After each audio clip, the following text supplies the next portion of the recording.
Are you tired of Yes. sifting through secular platforms to find Catholic content? There's got to be a better way. There is a better way. No way. Theo Way is a streaming app made for Catholics. It has podcasts, music, audiobooks, all in one place, all curated for the faith. Wow. Yeah. You can hear from Catholic business leaders and apostolates like Legatus, Cent Ventures, Metanoia Catholic, Metanoid Catholic right here, young Catholic professionals, and more. These are voices building a culture in every area of life. And if you love Catholic books, But I know you do. But don't like reading words and stuff. Mm-hmm. They also have an audiobook library, which features titles from Tan Books, Online Books and Media, and Scepter Publishers, some of the most trusted names in Catholic publishing. It's built by Catholics, by their bare hands, who believe the church deserves its own space in the digital world. It's a place where your faith isn't an afterthought. It's the whole point. It's the whole point. Point to it. Getting started is absolutely free. Free 99. There's not even like a discount code or anything because it's free. We love free. How do we figure that out? Where do we go? How do I learn? What do I do? Where do I go? Well, you tippity type fio.fm. That's fio.fm to find the links for Apple and Android. And then you can find your new favorite Catholic listen. Thanks to Theo for sponsoring this episode. Let's get back to the show. Oh, crisp. Theo. I feel like my hand hurts. my hand feels owie.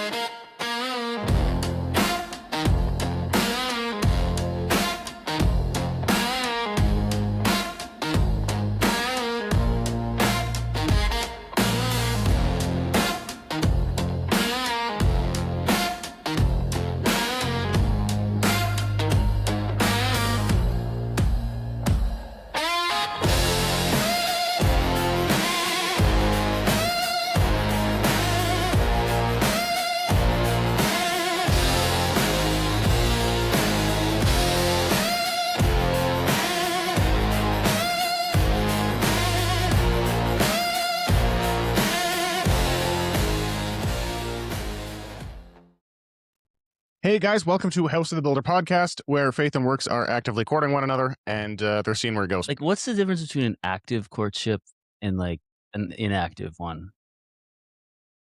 Intentionality. But like, is it a courtship if it's inactive?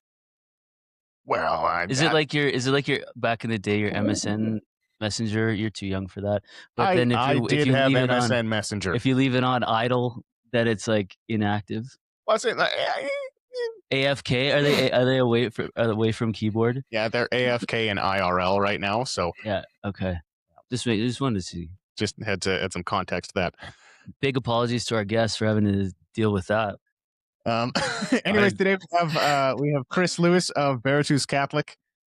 He does some incredible digital artwork. We're really excited to have. I have this big picture of St. Joseph the Worker, a big poster in my classroom in my shop class. Really cool. That's awesome. That's awesome. Sorry, I had to jump in, fangirl. I've been. It's been a little bit like concerning how excited I was to like meet you, because like you don't post your face online for the most part, so this is like it's like meeting a celebrity. Yeah. Do you want me to block the pixel? Should we pixelate you? Just you're good, but nobody wants to see me. They just want to see the art, so I keep it undercover. And well, thank you both for having me on. Any chance to like talk about art in general, whether mine or art in general, Catholic art, or talk about the faith, I love it. So thanks for like finding my work, supporting me, and all of that, and having me on. Of course. Thanks for being awesome. For those of our listeners who aren't familiar with you and your work, tell us a bit about yourself, and then we'll kind of dive in. Yeah, I'm a full-time Catholic illustrator now. I have kind of two parts of my business. I work with a lot of Catholic clients, parishes, publishers, film studios, Catholic beer companies. I mean, just about anything really. Those are the best ones. Yeah, those are the best ones, especially Tridentine. Shout out to Tridentine. They're awesome. And that's one half of my business. The other half is just like doing stuff that I love, like some of the posters behind me here, Bark at St. Peter, just things I'm really inspired by in the faith. I've just kind of decided to devote my all of my time at this late stage in my life to just using my talents for God to pick the glory and just like the incredible epicness of the faith in my own way. And I sell a lot of that work through a shop online. And those are like two components of my business. But yeah, I'm a lifelong artist and convert to the faith. And then decided after various things in my life that like, okay, I should, life is short. I should be devoting my skills that God's given me back to him. Cause I mean, what else really matters? And yeah, dad of 6 and Sweet. um that's the basics. I have so many questions. Not about the dad of 6 stuff. I know how that I happens, mean, but I have questions about Yeah. I yeah, that as a soon to be new dad. yeah, it's not I'm up about for you. any of Not that. about you. That's just it's not about you. That's just something. No. Oh man. Okay. So I love how. Well, first of all, okay. So how'd you get into art? How is that? Has it always? It hasn't always been full time. So what's your background before that? And then talk about that transition into like full time Yeah, artistry. it was a little bit of it. I mean, I went in like I've been an artist my whole life, but we moved around a lot. I had a military family. I don't know how it is in Canada. In the US, they move the Marines around like constantly. So like I never really had like a stable friends group or anything. Constantly my environment was changing and it's like I had no stability. So I kind of just like lived in my head and I would spend like all of my time just drawing and I just like that's just what I did. And it was the one consistent wherever we went. I was just that kid that would draw. And so I got to be like uh, you know, time to move out into the world and like forge my own path. And I didn't really know what to do. We were talking a little bit before. It's like I wish people would have told me about the trades because that's like I love doing hands-on work and that's the kind of stuff I really love doing. So art is kind of an extension of that. Of It's course. a Yeah. creative extension of that. So like, well, that was the only thing I knew what to do. But I remember my dad being like, "That's not a way to make a living." And he was being concerned as a dad. Like a lot of Of times, course. it's an uphill thing to try and get into art and do it full time, especially with a family and all that. Um, so I went into graphic design. So it was graphic Oh, cool. design Yeah. was a bit more stable. Like everybody was hiring graphic designers. I was able to get into marketing that way. That's kind of how I learned all the skills about starting my own business. And then, in my late 30s, I just kind of did, I could see my life kind of like ticking away. And it's like, what do I really want to do? And it's like, I missed just doing illustration work and drawing. And it's like, well, I have all these skills to like market myself. So why don't I just take all of that experience over the last 17 years and like devote it full time to just doing illustration work. And because there was kind of an opening for that I didn't see in the Catholic world. Like nobody was doing this kind of stuff that I really saw. And so I thought, all right, maybe there's a niche there and it'll pan out. And thanks be to God, like my wife was completely supportive. She's always been down for an adventure. I'm more of like the hesitant person to do it, but I really felt God like pushing me towards that. And with her like jumping on board, it's like we just went headlong into it. And now I have a 19-year-old daughter. She works for me. My wife helps a lot with the business, but I'm just really devoted to doing art. But that's kind of how that transition happened, and we just made it work together. That's really cool. You've Yeah. taken your passion and turned it into a family business. I think that is like every man's dream. Yeah, I'm like so blessed. Like I don't even understand how it happened. And it's weird because I've been doing Veritus now for 8 years and 6 years full time. And sometimes I think back to like in being in my late 30s when I decided to just do this, and like I get a little bit scared, like this anxiety. I'm like, could I really leave my career and like do this? At the time, I had 5 kids, but like, and one of them was just born. It was like, could I really leave my career and like leave my health insurance, leave my stable pay and all this stuff? And I look back now and I'm like, that must have been a grace from God because I don't even know how. I am not the type of person to like do stuff like that. So Yeah. it's just crazy. And it's just a huge blessing. And I thank God for it every day. What was your job before? I was a graphic designer in marketing, so I worked for a number of years in like the athletic apparel industry. That's where Oh, I kind okay, of yeah. loved to like. That's where I learned to like do screen printing and embroidery, and like now I make hats and t-shirts and hoodies and stuff. That's kind of where I learned all of that and packaging. And then I was doing like graphic design in like f- for a corporate like retail company. So I was building like private label brands and stuff. So Mm. that's kind of how I learned to do that part of it. How God's prepared you, hey?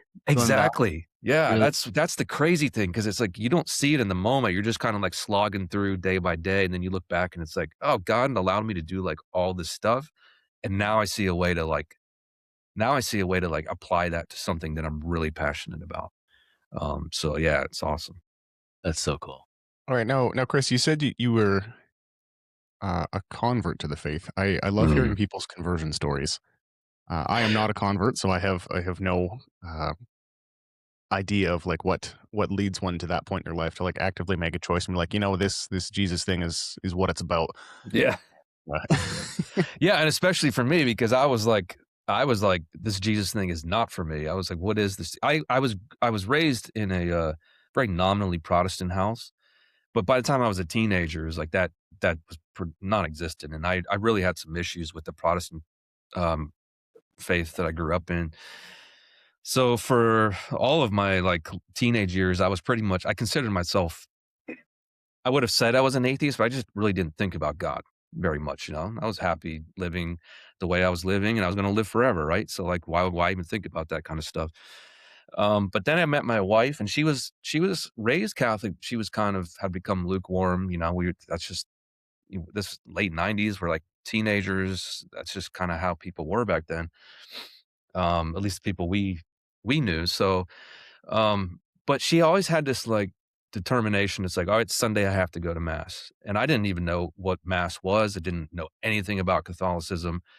So I was like, "Well," I remember being on, like, one of our dates. She's like, "I have to go to mass." So I went with her, and, ever since then, I went to mass with her every Sunday, like, I've never missed a Sunday. So I was going to mass, like, as what I consider to be an atheist, but I'm like, "Well, if this is, like, what her and her family are into, like, it can't be that crazy because Yeah. she was the greatest person I ever met." I'm like so I was like, "Well, what is this stuff about?" So I started asking her parents questions about it. I started reading the Bible again and just I started watching Mother Angelica on EWTN, like, all this Hey. stuff. I just like, all of it started to click, and I started having these questions, and I would just pull these threads, and it's like, the more threads I pulled, I was like, "Not only does this make sense, but it, like, makes sense of everything in the world. It makes sense of, like, why I was miserable in my life. It made sense of, like, what life is all about." It had the history there. I'm a huge fan of history, so it's like everything the Catholic Church said about like the ancient traditions and the lineage and all that, and the way that it tied to Scripture and the way that Scripture was fulfilled. I'm like, I'm seeing all of it. So it's like Mhm. it becomes at one of those points. It's like, do you resist it and you're a fraud, or do you resist it and you just want to live a wicked life because you know that Christianity makes some demands of you? And I was like, no, I couldn't live like that. I wanted to live like authentically, and I started to believe it, and I really do think God started to move in me. And one of the weird things is, like, as a Protestant, I was never baptized. So Interesting. I decided to come into the church so we can get married, and I was baptized, and I really believe that kind of like, not kind of, it like wiped away a lot of the stuff from my past that had just been kind of like draining me, and filled me with the grace to like begin a whole new life. And I just really see that as like a changing point in my life. And that's kind of that led over the years to just growing deeper in the intellectual faith, but then really growing in the spiritual part of the faith. And then that in turn made me ask the question, like, what should I be doing with my life? And whatever gifts God's given me, should I be using those? And that's what led me into starting this business. So it's just That's what been this beautiful story that God's allowed me to live. And yeah, there's a lot to that, but I mean, that's the short version of like that yeah, conversion story. Oh, that's beautiful, dude. that's so cool. I said I'm just this is gonna be clips of just me saying, "That's so cool. That's so cool. That's so cool." We'll just do a super cut. Just find another one. Find another one, really. God is pretty cool. I don't know. I don't know if people realize that, but Yeah. when you start to like go out on a limb and like trust and and pray, and like you start to see things connect. You start to see how your life progresses in a certain way, and it's like it's a story. Like God's making a Mm. story out of your life. Yeah, it's wild. It's wild when you actually, like, was there a point when you had to, like, choose to just completely surrender? Oh yeah. Was there part of it where you were, like, holding on and then you just find, like, okay, well, probably I imagine when you decided to go full time, that was probably a big step. Oh yeah, yeah, yeah. There's a lot to that. When I was in my early 30s, I got diagnosed with a really rare lung cancer, Oh, and that was a huge ordeal that kind of just like flipped my. We had just had 2 kids, so it was like, um, and I was Catholic at that point for like a number of years, so I had to make sense of that. It's like, well, I thought I was doing all the right things, and this is why I say like the intellectual part of my faith wasn't enough. It had to go into a spiritual part, and that was really the catalyst for me, like for saying, because I was kind of living still lukewarm. He's like, okay, I believe these things. I do believe in the faith, like all this stuff, but I also kind of like some of the attachments to the world. I didn't want to like make a full commitment. And that was really like a defining point where I was like, oh, wait, like this is for real. Memento mori. We are going to die one day. What has God given me in my life? What am I supposed to do with that? Like that incident, I'm so grateful for it because it like it woke me up and shook me out of just my stupor. And so, like, that was the thing that, like, propelled me into, you know, choosing one path or the other, right? And mm, so, um, when you're faced with stuff like that, I think it makes it real. And for me, that definitely made it real. And, eh, things in things that, I don't know, I started to see a lot of color in the things that, I didn't really appreciate in the faith. So, like, going to mass more often, praying the rosary, doing the spiritual devotions, all of that kind of stuff started to really become important to me. And without that, there's a very good chance it probably wouldn't have even heard or had the discernment or heard God's voice for like where I was supposed to be going. So, mm. It's amazing when that happens. You just get woken up, hey? oh yeah.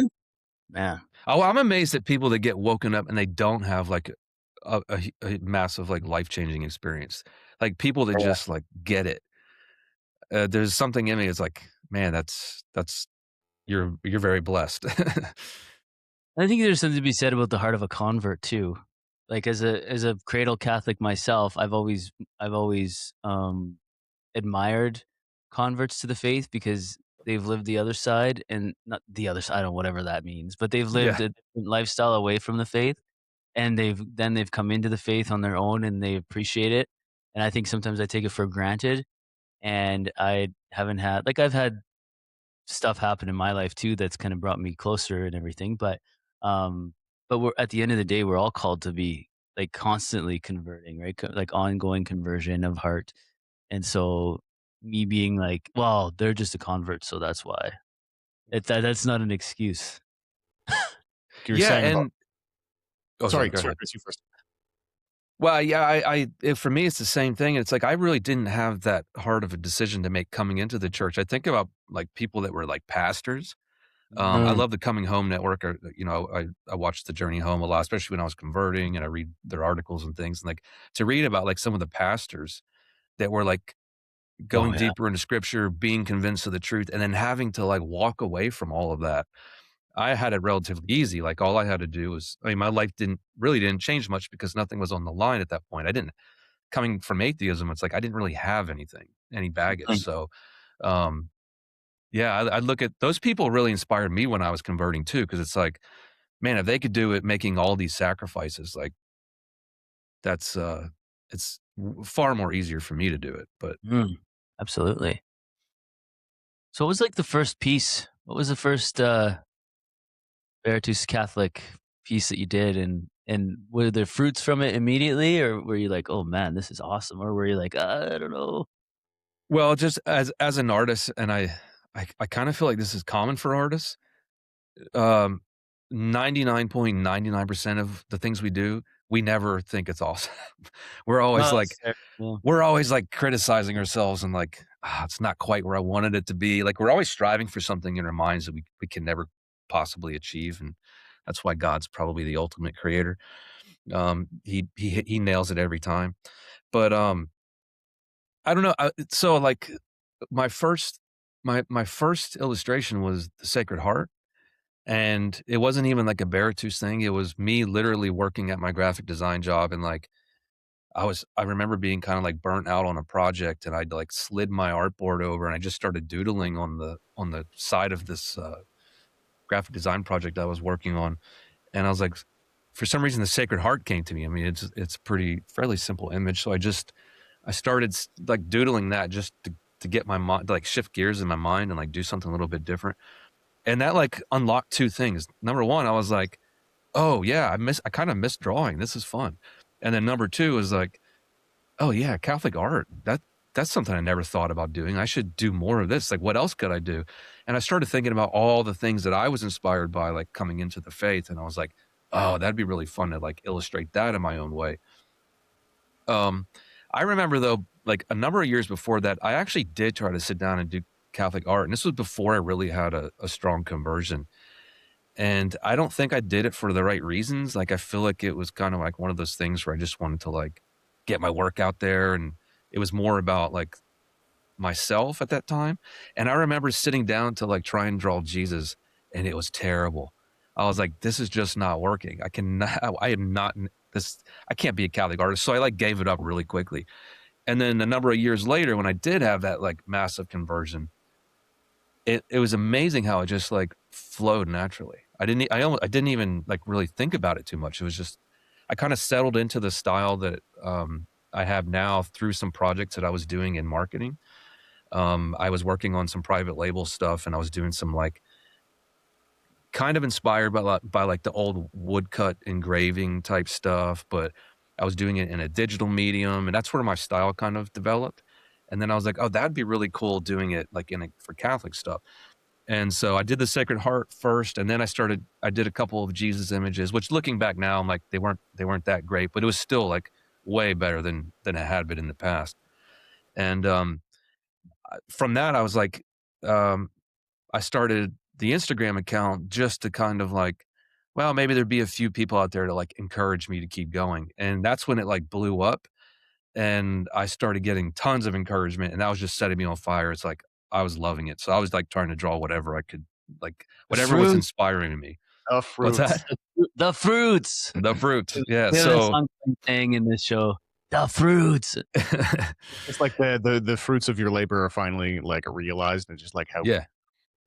joyful of a feeling that is. Yeah, yeah, yeah. Oh yeah. Yeah. And when you Yeah. It can see was, fruit coming from it, and it's like, oh, this maybe I should be doing this. yeah. And That's then people were asking me to like do the stuff that I was already doing for like various branding projects and marketing. And I was like, oh yeah, I could do that with like some of my Catholic work. So that's when I started doing like very early on, I was doing like stickers, and when I was a kid, I was a huge collector of cards, like all kinds of cards, like sports cards and comic book cards and all kinds of stuff. And I always loved like the traditional Catholic cards, but I was like, it'd be kind of fun to do some like artisan crafted cards, like something a little bit like more artsy, but with prayers on the back, so like people could have it in their books or by their like night table or whatever, to just as a simple reminder to the faith. So I started doing that stuff. And then I was like, oh, I used to do apparel. I could do apparel too. And it just like snowballed. snowball. And Yeah, yeah, that's yeah, sweet. yeah, Nice. I gotta say, one of the favorite pieces that you've done that I've seen, it's the symbolism is beautiful and really kind of near and dear to me. But it's of like the pelican, yeah, yeah, where it's just like plucking feathers from its breast to like feed its children, and it's an analogy for how the church feeds us. right. Just in your style, it just really like has this weight to it. No, Ye- the first time I saw it, I cried. Oh, wow. Well, It thanks. I was at a dark place in my life, and it's like, oh, it's so beautiful. Yeah. And that, if it's the one I'm thinking of, that my pastor actually commissioned me to do that for our church, it came from the altar. So like the design on our altar had that pelican on it. And I had not too long before that had learned all the symbolism about that. And, And so, that was an honor to do that, because not only was it like that image, which is also one of my favorites, because I'm really into any of the symbolism stuff.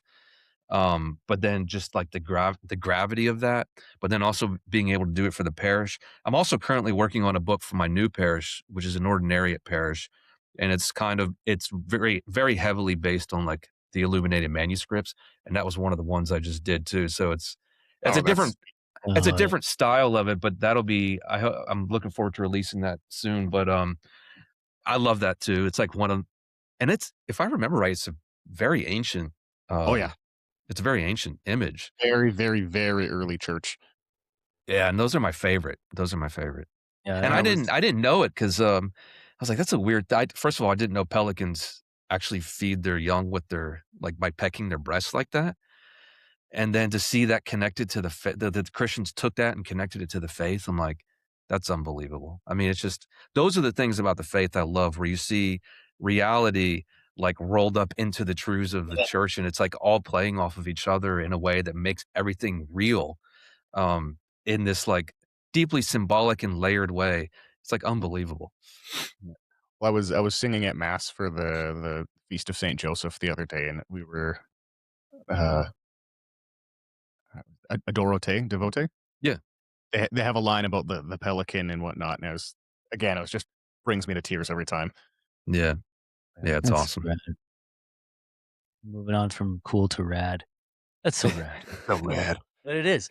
So in your process, we like to talk in the show, we like to talk about, like, ask our guests where they find God, excuse me, in their work. So in your creative process, like, what is it and how and where do you feel God most present in that creative process when you're working on a new piece? Well, it's usually like in two ways. Like there's almost nothing I can do to like. No, that's not true. I was gonna say there's almost nothing I can do to make myself draw like a new piece of work. It like really has to be this lightning bolt of Mm. inspiration that comes from me. And I don't really know where that comes from, and I give all credit and glory to God for that. Like, when an idea strikes me, like, I just like, "Thank you, God, that's it's amazing." So, and I have this just, like, desire when those images come to me, um, it's just like this, like a burning desire, like, unquenchable desire. It's like, I have to, like, show this thing to the rest of the world, and Yeah. there'll be times, like, depending on what I'm working on, I'll just sit at my desk for like 8 hours straight, and I, like, literally forget to get up and eat, and I, like, look up and I'm like, "Wow, it's been 8 hours, and I've just been sitting here drawing." So I, like, go into this other world, and while I'm drawing, I'm, like, contemplating the image, and it's almost like praying about it, and, like, I just spend huge chunks of time just with that concept, with that whatever that is that I'm working on, and, um contemplating the realities of it, and I really feel like that's where art is. It's not contemplative for me, but I think also when the piece is finished, it also gives other people the ability to contemplate whatever it is that we as artists create, right? So it's really this interesting connection between the viewer, the artist, and God that all, it all works together. Ultimately, when art's done the right way, it's done to bring our thoughts and our mind back to him, Mhm. especially with Catholic art. I mean, that's the whole purpose. Make art And, Catholic again. yeah, Yeah, yeah. there you go. Um, and so it's really for me, it's like central to the process. In the beginning, just having the image pressed upon my imagination, but then like expressing it and struggling with the material, with the pen to try and like bring an idea into fruition and doing it in a way that glorifies God, that justifies the idea, the concept, and is actually like hopefully my goal is always that it's something moving for people that speaks to their heart because I've always appreciated that art is like one of those ways to like really convey the truths of the faith where it's not like argumentative. Like it's Mhm. either beautiful or it's not. It's like it either speaks to me or it doesn't. And I think as long as like the central aspect of that is like God's goodness and his beauty and his truth, like it will speak to people. Yeah, absolutely. Like, it's like reminds me of 2 things. It reminds me of, like, writing an icon. Hmm. When people like every brushstroke's a prayer, like just how you were describing that, it almost reminds me. Yeah. But it almost reminds me too of how you were describing it. It's like a mix between that and like the Dark Night of the Soul. of there's like a Mm. struggle, there's like a passion, and then there's an Easter at the end when it's done or something. You know what I mean? Because you said you were wrestling with concepts and really, but there's Oh, also yeah. this closeness that you feel. It's really cool. I had never thought about that, but that's a perfect analogy for it because, um, I describe it that way a lot. I speak out against AI a lot because I'm really against it. And one of the things that, plays a huge part in that is the struggle. Like, for an artist, yeah, like, having the idea is one thing, but it's, like, struggling with the idea to, like, make something out of it. That's what's kind of special in the creative process. I mean, that's the part I love, and I don't there's something about that that's, like, um, purifying. I really don't Mm. know how to Yeah, explain it, and I of kinda course. struggled. I'm glad you brought up the praying with the icons because there really isn't a thing like that in the Western tradition. Like, we don't talk like that about art, but it's very Yep. much that. It's just we just don't have really the language for it, but it for me, it feels like the same thing. That's awesome. I find a lot, in at least like the Western portion of the church, is the mysticism of daily life is kind of stripped back. Yeah. As like with the icons, and it's just like everyone, like, all of the ortho bros are just like, oh yeah, like Mister, and it's Yeah. this big like, Ortho bros. all Well, right, they do have a beards lot and the more of the caskets and the cats, and then this mystique about them. Ortho bros and the rad trads and there's so many. Oh my Yeah, well, gosh. that's one of the things that even Pope Benedict, I believe in one of his writings talked about, like, one of the beauties of the Eastern traditions is they have like, this heaviness on the mysticism part, and, my wife's from Lebanon, and her brother is a Maronite monk, so, like, I get a little bit of that kind of from their family, um, and, I love that. I that's kind of for me, that's a huge part of, like, the mystery and the mysticism and all that is such a big part of what draws you into art too, because, Yeah. it is good to, like, not explain everything, but, like, keep the mystery there to some degree. And I find that with a lot of, like, especially the, like, really, really symbolic art, like, if it's really well done, it calls one deeper to be Mhm. like, "Okay, what I'm seeing is beautiful. I can reconcile that much in my pea brain." Um, and it's like, I don't understand why. What about it is beautiful? And then it just calls you deeper to hopefully, like, investigate the symbolism, and then hopefully you crawl down that rabbit hole and whatnot, much like I did with the pelican, not to bring Yeah. hammer that head again. Yeah. Um But No, just me. that's absolutely and that's a huge thing for me is that a lot of the storytelling happens in symbolism. So rather than making something very, like, Obvious. yeah, and I don't even know how you do that with the pelican because it is such a symbol in itself, but, like, I don't know, Catholicism is just, like, the master of that. We have all these kind of Yeah. mysterious, um, you know, treatments to the way we do certain even like, things like the halo, like, what is that? But all of the various symbols that have just, developed over 2,000 years of history, like, those are storytelling devices. Oh, And, yeah. like the bark of St. Peter behind me, that in itself, like, why what does a ship have to do with the Catholic Church? I don't get it. That right there just opens up a door to explore all the dimensions of the symbolism that are just, like, in that one piece. Um, Reminds me too of the stained glass before the printing press, right? Yeah. yeah, And how no one no or before people could read, and right, it communicated the gospels and the big Bible stories through image right. before there was even, before everyone had a Bible or before whatever it was, and yeah. So there's so art has such a rich history within just in evangelization, just by through the eyes, like, it's wild. Well, it is, and we don't do things for no reason. So, like, I remember a really good example of this early on when I was starting to do Catholic art. I went to an art museum and there was a picture of Our Lady holding the Christ child, and they were holding a sparrow. And Mhm. I thought, I was looking at the painting and I'm like, okay, everything's Christian about this, but, like, what's the deal with the bird? And then that's when I really kind of started to put together. It's like Catholic artists don't just do stuff just to do stuff. Like there's a reason there's a bird there. So I went down this rabbit hole trying to figure out what the bird was about. And it turns out that sparrow was a symbol of death and resurrection. I think it was of death and not necessarily the resurrection. It's been a number of years now, but and I was like, oh, that's amazing. So it's like this little, like you're looking at the Christ child, but here's this hint that like, he was born to die eventually, but it's done through a bird. So it's all very like kind of like childlike and like Yeah, yeah. innocent, but it's like this deep meaning that's anything but innocent. And that actually inspired me to do the Christ child and sparrow illustration that I did once. Reminds me of on the Eastern Rite, there, I think is in one of the icons from, yeah, the Eastern Byzantine tradition. It's Our Lady of, I think it's Our Lady of Perpetual Help, and she's Yeah. holding the Christ child, and there's one sandal off because Jesus ran. I forget but there's, you got to pay attention because there's like one sandal like off the foot, like Jesus is missing one sandal or something, and the imagery is Yeah. his dependence on his mother or something. I think that's what it is. I have Yeah. that icon in my kitchen, and I've never noticed that. I think it's Our Lady of Perpetual Help. See, and I Uh, love that you never notice. It's things like that. It's like, oh, I've been looking at this picture forever. I just now noticed this thing. What is that? Yeah. And then Yep. you go, and that also there's the double side of that, which can be for an artist can be a Achilles heel.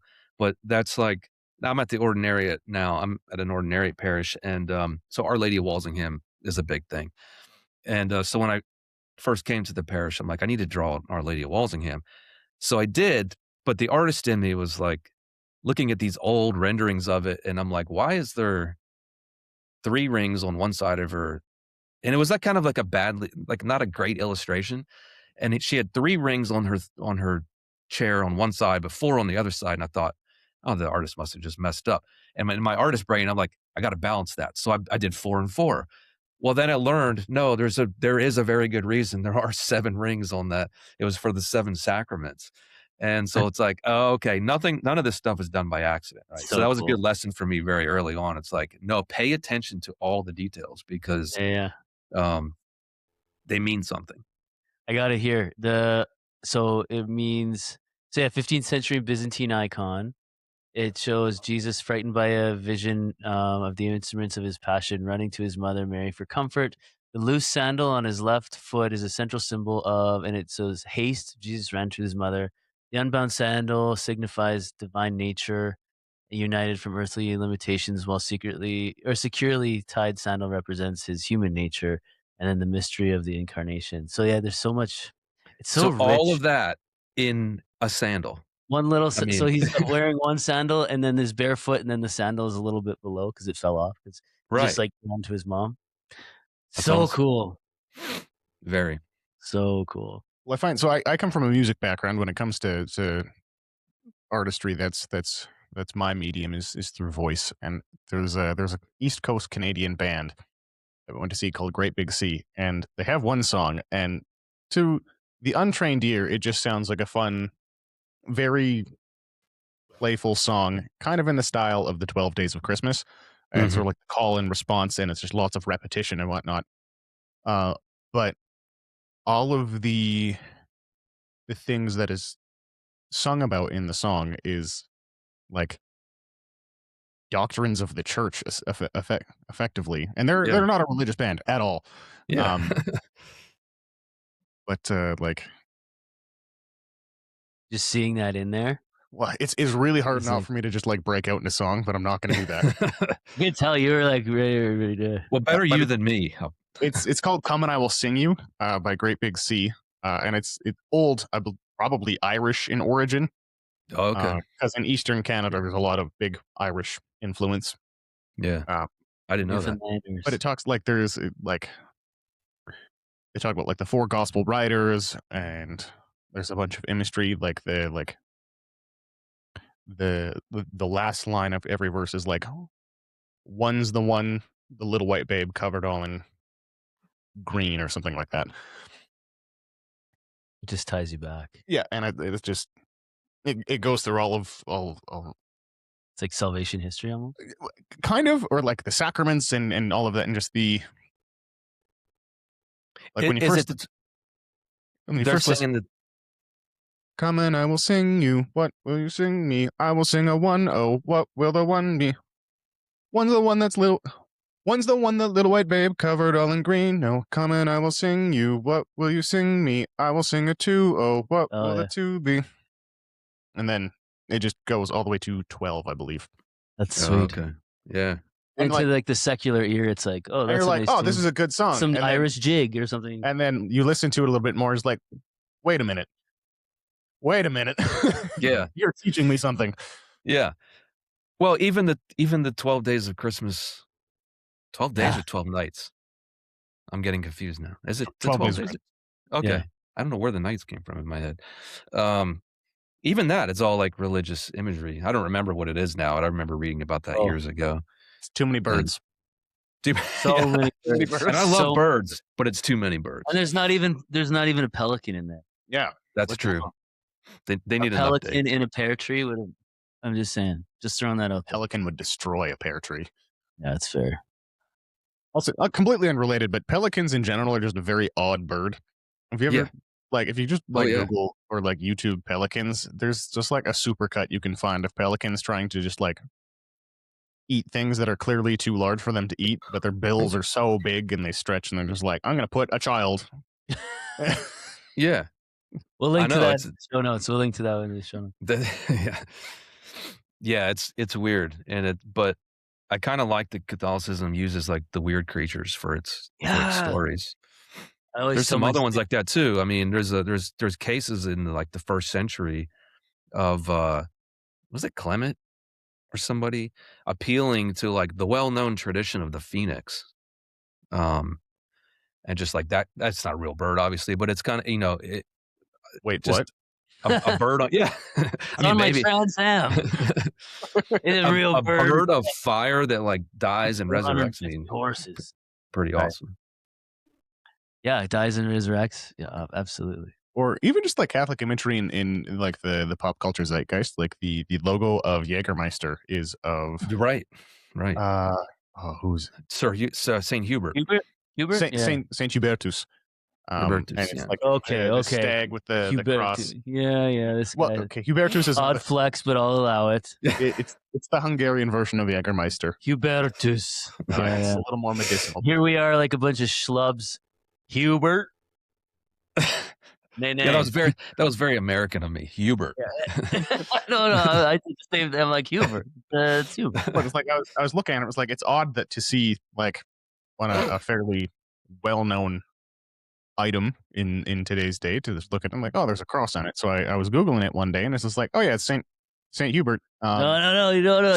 Hubertus. There we go. You can't go back on. And he's like he's the patron saint of mathematicians and hunters and all of that. And drunks. The reason he's depicted with a stag is because like part of his, I don't know if it's his conversion story or whatnot, is like he was out hunting and then this great stag like happens upon him with like a kind of like a halo cross thing in between its antlers, and he just like falls to his knees and is like, Lord, are you there, sort of thing.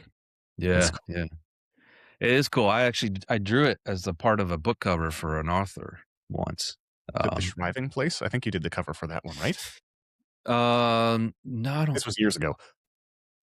I don't think so. No, this one was called The Tale of Menaeth.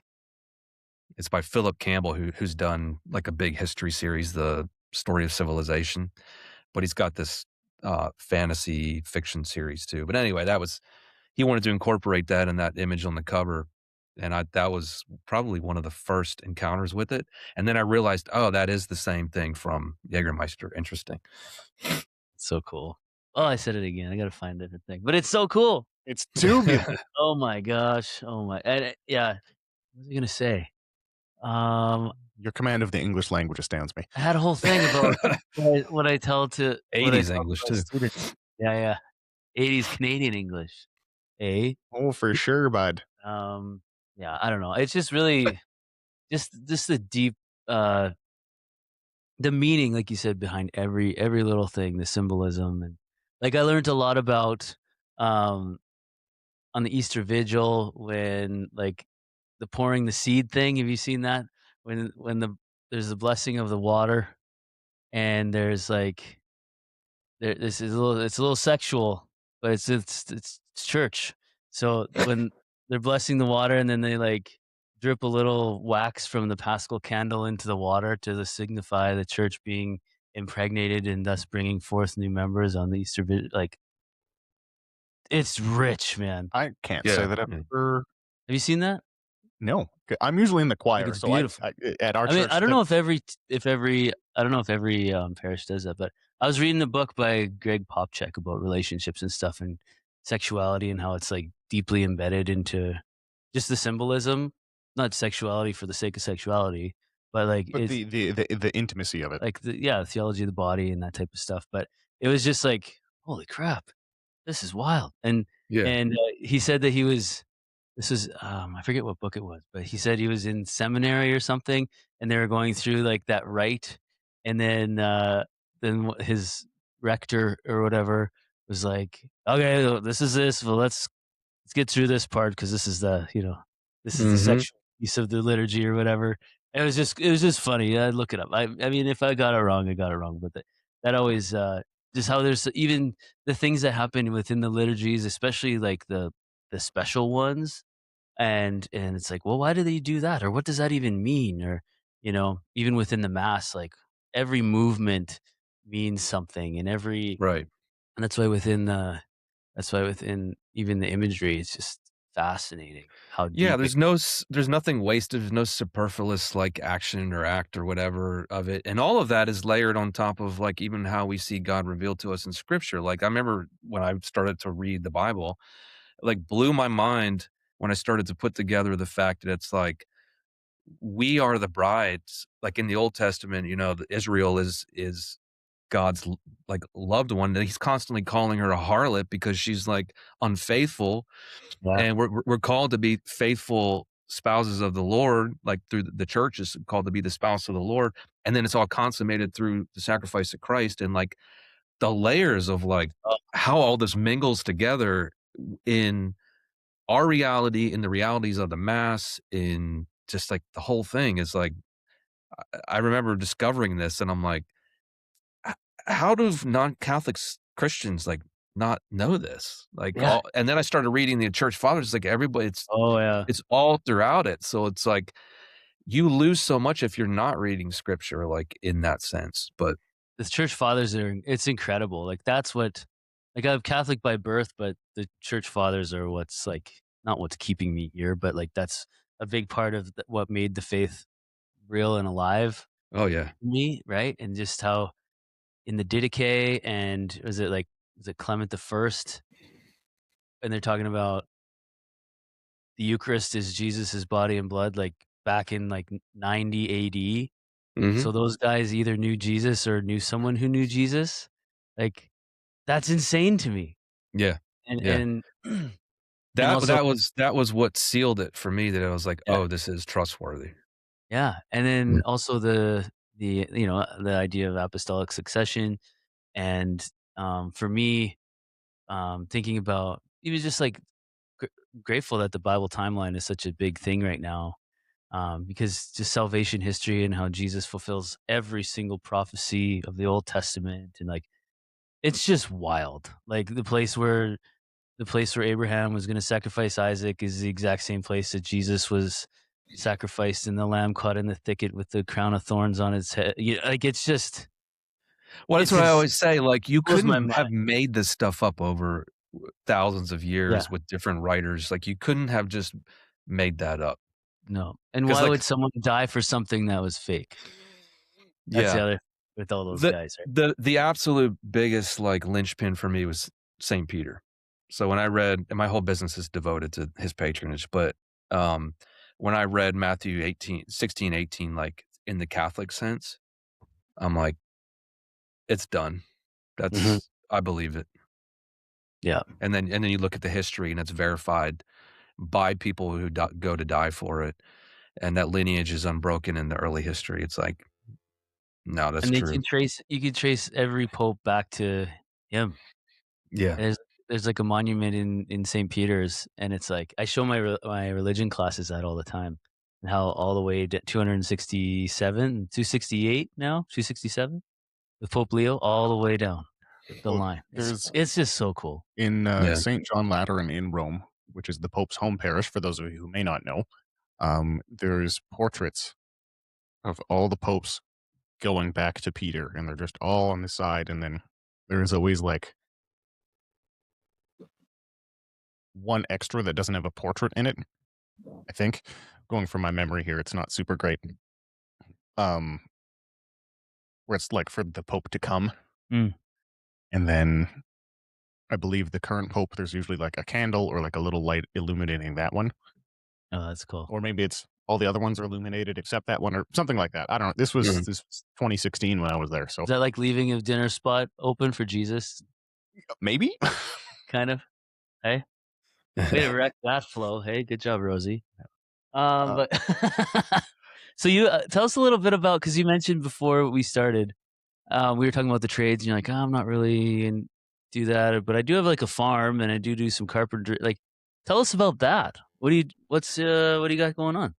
Yeah, well, I'm on a computer all day, so it's like I need stuff to like get me up and actually doing something with my muscles and hands and hands-on work. And I love hands-on work. I mean, I come from a family that again, because we were military, I never really grew up near them, but it's kind of in the blood. I have uncles that raised animals, and my grandfather was a great gardener and all that kind of stuff. So it's in the blood. He was a great carpenter, a very capable man, able to do just about anything in the trades. And I've always just had an appreciation for that. And it really, half of it comes from me just needing to do something with my hands, and the other half of it being like, I don't like to call people to fix my problems. So it's like when I have plumbing or whatever issues, like I'm going to try and fix it first. And if I mess up, then I can call somebody.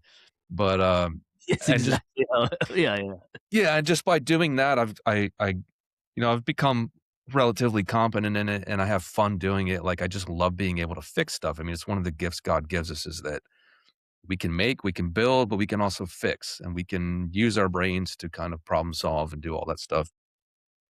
So, for me, woodworking, I just love it. I mean, you can't really see it in here, but I built all of the cabinets and tables and stuff in here. My desk I'm working on, like, uh everything upstairs, our pantry, everything. I just like, what can I make out of wood today? Like, that's kind of how I approach it. We have He an old, said he's like so modest. I don't really. I Turns wouldn't out call he's myself. got a giant well, I'm wood not, shop Yeah, with 100,000 square feet. yeah, He's got yeah. stacks and stacks of live edge He's the lawn. Catholic Nick Offerman. no. Well, here's the Just thing about me. Here's, happens to here's, be art. here's my problem. This is my problem. I'm an artist. So the one thing that does not go well with me is math. Mm. So, the whole anecdote about like measure twice, cut once. No, for me, it's like measure 45 times, cut 6, Yeah, then go yeah. buy a new piece of wood. So like, for me, it's very much trial and error. I am not great at it, but I have fun doing it. And like, that's Yeah. the thing that That's it's the like, main thing, Well, that's right? the important part, right? That's what makes hobbies fun, is the fun part. yeah, yeah, yeah. So You it's have like, I mess up a lot, but, and that's okay, 'cause it's just like, I still enjoy doing it. Um, We have a very small farm. My wife, like I said in the beginning, she's very adventurous, so she likes to try different things. And we were like, what if we live around a lot of people with cows? So we're like, what if we get a dairy cow? So we got a dairy cow, got some dairy goats, got some pigs.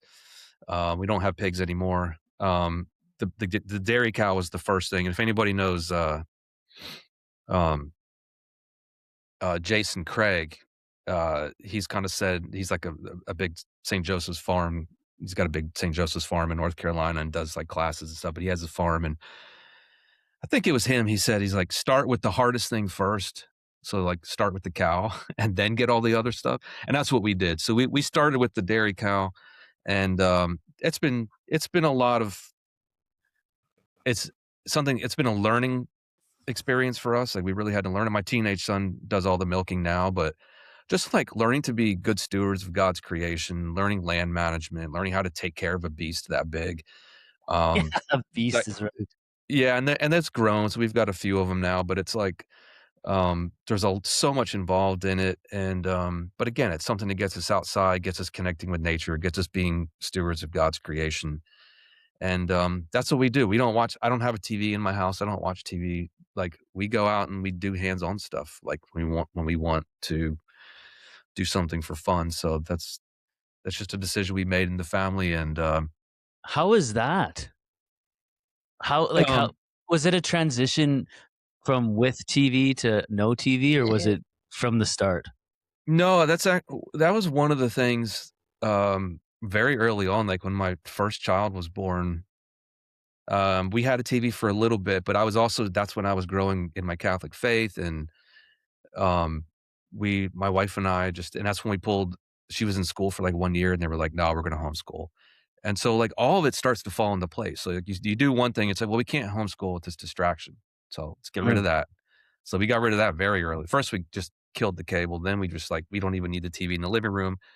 I'll build some bookshelves. So I built bookshelves that covered the entire living room. And then we just were like, all right, we would go to these sales where you find like books for like, 50 cents, a dollar, whatever. And we just started collecting books. And that replaced our TV. And then that's where we kind of like, we got farm books and stuff. So we'd read all that kind of stuff. And then we just started, it's like, well, let's just start doing it. I mean, why not? You only live once, may as well try. And that's cool. um, Worst case scenario, you get a cool story out of it. yeah, And a functioning brain. I mean, let's well, and that experience too, we make far more like we make a lot of mistakes. And another great thing Jason Craig told me once is like the farm is littered with all of your mistakes. Like it's just a graveyard of all your mistakes. And I'm like, that's so great to hear. I love that because in a lot of sense, these things aren't passed on from family to family anymore. And it's one of the reasons I yeah, wanted to do it was to get my kids to get into it early so that they could gain these skills. So we're all kind of learning this from scratch. I mean, I can't even find like a cow vet around here. So like when there's a cow, for some reason, nobody does that anymore. Speaking of the trades, like I don't know if that's technically considered a trade, but it's like, probably. hey, stuff like that is very much needed, and people don't really know what to do about it. So it's like, yeah, just jump in and like you said, like make a good story out of it. Worst case, we fail, and we're like, okay, this isn't for us, but we're having fun with it so far. So I know I'm a firm believer that people need to do more things just for the sake of, well, to use Gen Z slang, do it for the plot. Um, yeah, yeah, like in my early 20s, before me and my best friend were married, we were living together, and he was a beekeeper at the time. This was early days, like right at the beginning of the pandemic. We had both graduated from university. mm, There wasn't a whole lot of work going around at that time, so he's like, "I'm going to be a beekeeper." We're like, "Okay, cool." I was doing general contracting for So friends and family. But in talks with his boss, he was just like, "How much would like beeswax cost for him to get as an employee?" And then he got a quote on that for 45 pounds of beeswax, which if you've never seen 45 pounds of beeswax, it's a lot more than you think. yeah. Um, a lot of beeswax. we still have some left, and this is almost a decade later. And then we just started making candles, Nice. and it's That's just like, awesome. "Oh, yeah. Yeah. Yeah, Brendan and David, they're the guys who make the candles, right?" And we're like, "Yeah, that's us." I didn't know that. Yeah. Yeah, you Candlesmith. just why not? I mean, And we that's what were life's like, "Well," about. we were just like, "Well, we could probably make like a semi-viable business out of this, like certainly make like a little bit of coin on it," because we were like, "Well, we have all this time, and we probably shouldn't be just like rotting in front of the TV, so let's do something." Yeah. And then we started like, crunching the numbers, and we're like, "Okay, well, this is a bigger undertaking than we want." So then we kind of stopped on that, and we'll just do it like on the side for friends and family. But it was like I'd go to work, and my boss would be like, "Hey, make any candles today?" And be like, "I did make candles. Thanks for asking." Can you hook a good brother up with some candles? Well, yeah, but like we gave him his wedding gifts and Christmas gifts. We made Paschal candles that Easter because we weren't able to go in person, so we cast our own. Yeah. And there's a Jeez, lot of overlap in concrete precasting, which I have a background in, and making candles. So that's cool. yeah, Yeah, and Mm. that's a good example of like I have no skill for that. Um but it's amazing when people are just like find these little niches and it's like I'm going to try it. And then I mean, how many people can say, "Yeah, I know how to make a candle," or "I know how to make the molds and cast them and do all that stuff." Like I think the more that society's just kind of gone digital and disconnected from reality. There's going to be like a tipping point where people are like, I kind of want to do just something real. And so I hope, I think Catholics should be kind of like the ones spearheading that. That's just we're called to kind of live a grounded real life, and what better way to do that than like make sense of all of these opportunities that God gives us to like take the creation He's given us and turn it into some kind of like productive activity that actually has like a benefit at the end of it for you. Mm-hmm. Like, well, it's like in the creation stories, like go and like I'm gonna horribly paraphrase this here. It's like go and like subdue the earth. there we go, subdue us. Yeah. Like command the earth. I'm like, that doesn't sound right. Not nearly as epic. Subdue the earth. Yeah. Yeah. Like go and subdue the earth and like, like not make creation your own, but like do the thing, make use of it, and be a good steward. And I've equipped you with all of this stuff. Do something with it. Mm-hmm. Don't just sit there. And it's well, with the cows, it's given me a whole new appreciation of just like what it takes to get a hamburger on your plate. Mm-hmm. And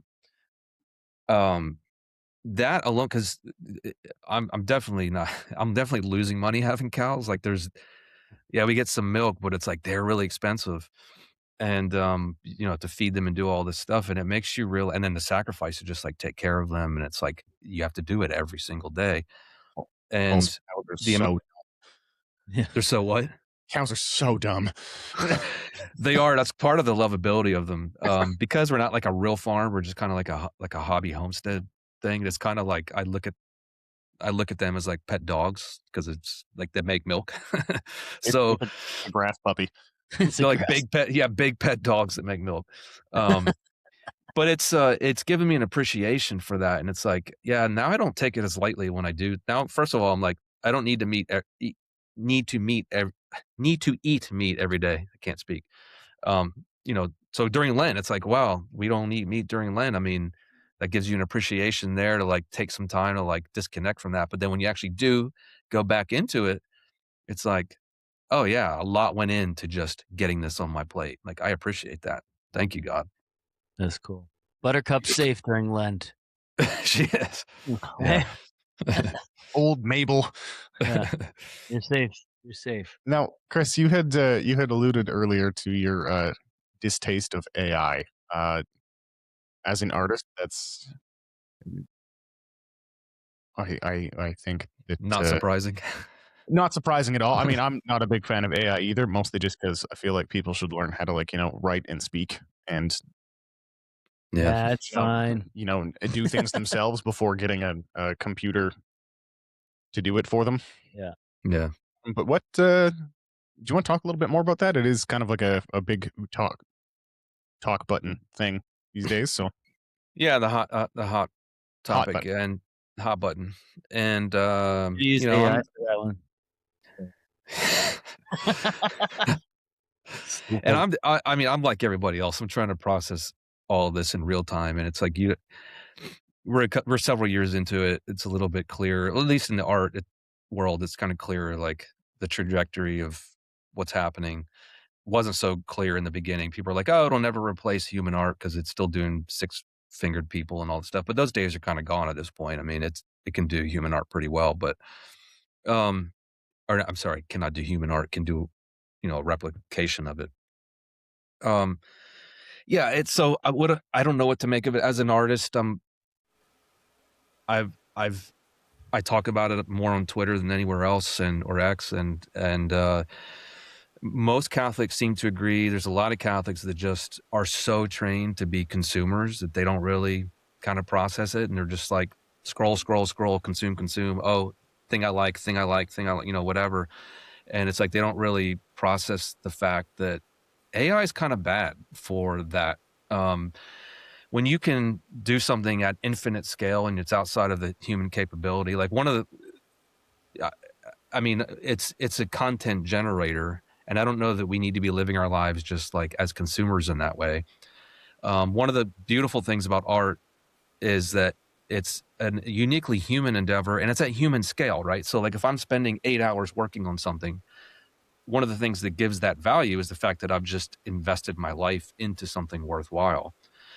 So like as an artist, there's the benefit on my end of being somebody who's using, like, you read I think it's in Exodus, might be Leviticus, um, where I'm pretty sure it's Exodus, where they build the Ark of the Covenant.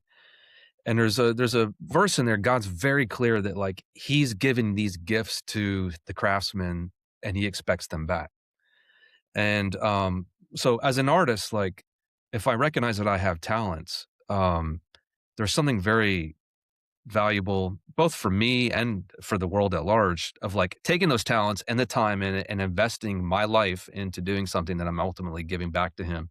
And it's edifying, people around me. So um, and doing that at a human scale. So it's like that there's a fingerprint on that. Like Mm, if I live a certain life and I'm inspired by certain things and my perspective comes out in the art, like that's an interaction with like another soul.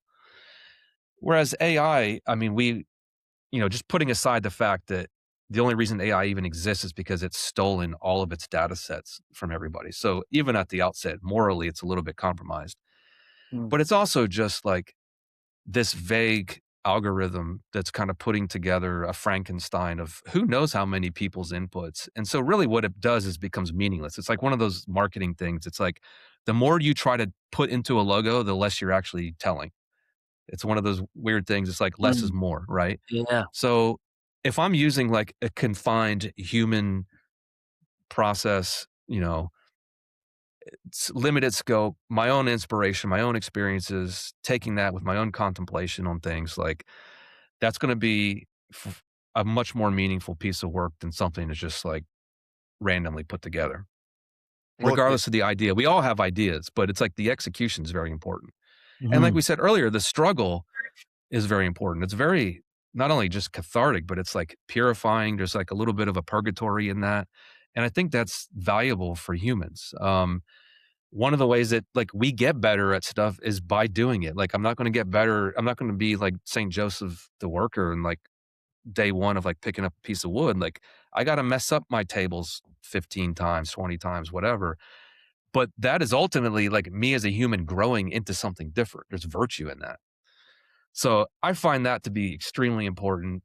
And then just on the other side of it, like just being Catholic consumers, I don't think is of content generated like that. I don't think we should just be living like everybody else in the world does. Like I think we should be very in like in the world, focused but not of it. in the world, not of it, but also just like thinking about the actions that we do. Like I think that's important.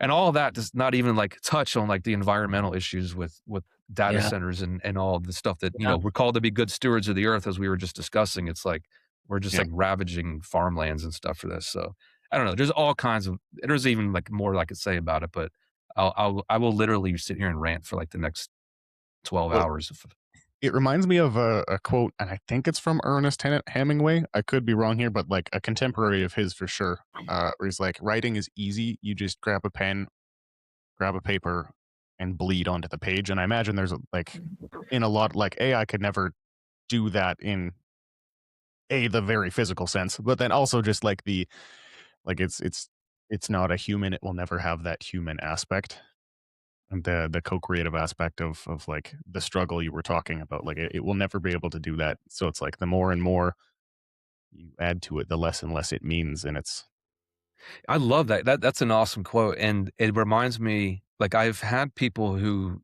take the other end of it kind of debate with me about AI and they're like, well, this lets me express my creativity. And I remember when I first started getting these counterpoints, like it occurred to me, it's like, no, you could have expressed your creativity before. You could have picked up a pencil and you could have drawn the same thing you Yeah. did. It just wouldn't be as good. So what it's actually let you do is perpetuate the fraud that you draw like Michelangelo or something. You yeah. don't actually draw like Michelangelo. You have to work towards that.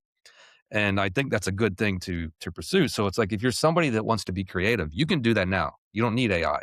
Now, if you're somebody that wants to be creative at that level, you got to put in the time and the work. I mean, in my 40s now. I've been drawing like my entire life, so it's not like it just gets handed to you.